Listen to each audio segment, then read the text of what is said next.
الرحمن الرحیم السلام علیکم ورحمۃ اللہ وبرکاتہ. میں ہماری یاد سے آریشن ویڈیو.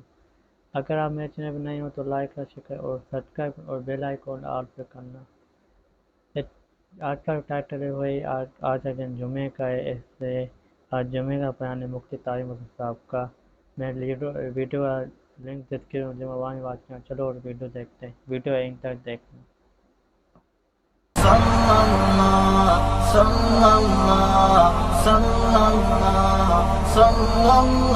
بسم اللہ الرحمن الرحیم.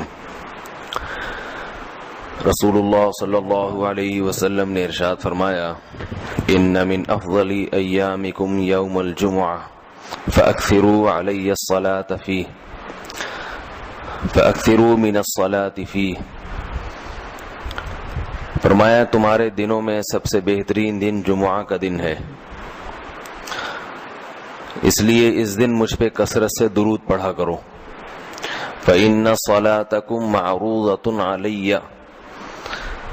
اس لیے کہ تمہارا درود مجھ تک پہنچایا جاتا ہے. صحابی نے پوچھا: یا رسول اللہ کیف تعرض علیک صلاتنا وقد ارمت، ہمارا درود آپ تک کیسے پہنچایا جائے گا جبکہ آپ جب دنیا سے جائیں گے، قبر میں جسم آپ کا ختم ہو جائے گا، تو ہمارا درود آپ تک کیسے پہنچے گا؟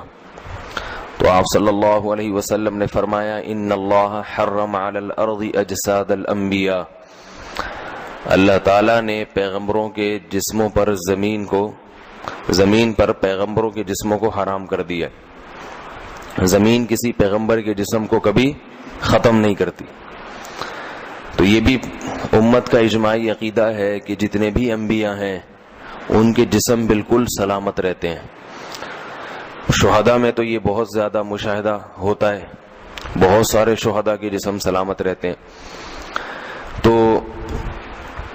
ایک اور حدیث میں آپ صلی اللہ علیہ وسلم نے فرمایا: من صلی علی صلاۃ صلی اللہ بہا عشرہ، جس نے مجھ پر ایک دفعہ درود بھیجا.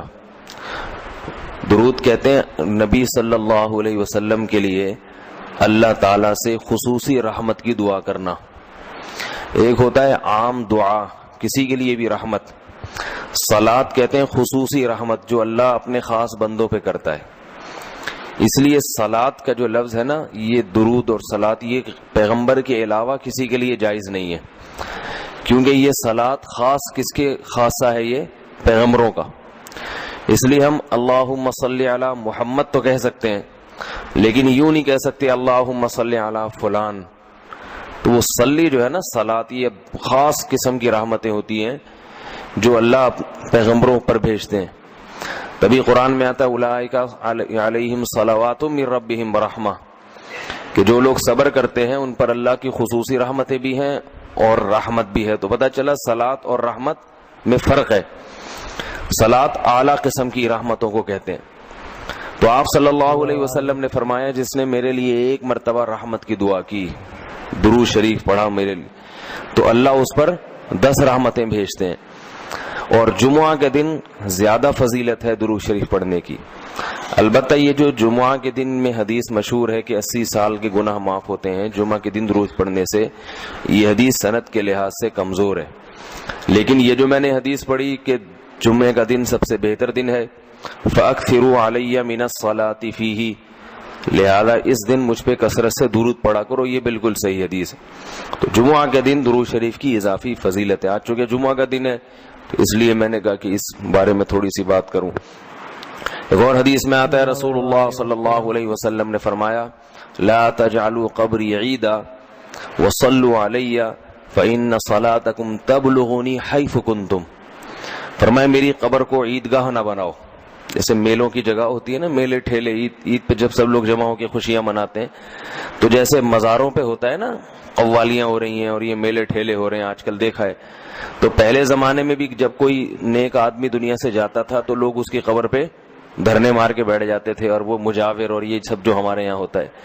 تو آپ صلی اللہ علیہ وسلم نے منع کیا کہ میری قبر کے ساتھ یہ کچھ مت کرو، البتہ مجھ پہ درود پڑھا کرو. اور فرمایا کہ تم جہاں سے بھی درود پڑھو گے یہ مجھ تک پہنچے گا. ایک اور حدیث میں رسول اللہ صلی اللہ علیہ وسلم نے فرمایا: ما من احد يسلم علی الا رد اللہ علی روحی فارد علیہ، کہ جب بھی کوئی مجھ پر سلام بھیجتا ہے اللہ میری روح کو میرے جسم میں لوٹاتے ہیں اور میں اس کے سلام کا جواب دیتا ہوں۔ اب یہ کیسے ہوتا ہے؟ چونکہ یہ برزخی زندگی میں ہے، لہذا اس کی کیفیات میں اور گہرائی میں جانے کی اجازت نہیں ہے۔ جیسے اللہ بہتر سمجھتے ہیں یہ ہوتا ہے، اس کی حقیقت کا ہمیں علم پوری طرح نہیں ہے، برزخی زندگی ہے۔ اور حدیث میں آتا ہے رسول اللہ صلی اللہ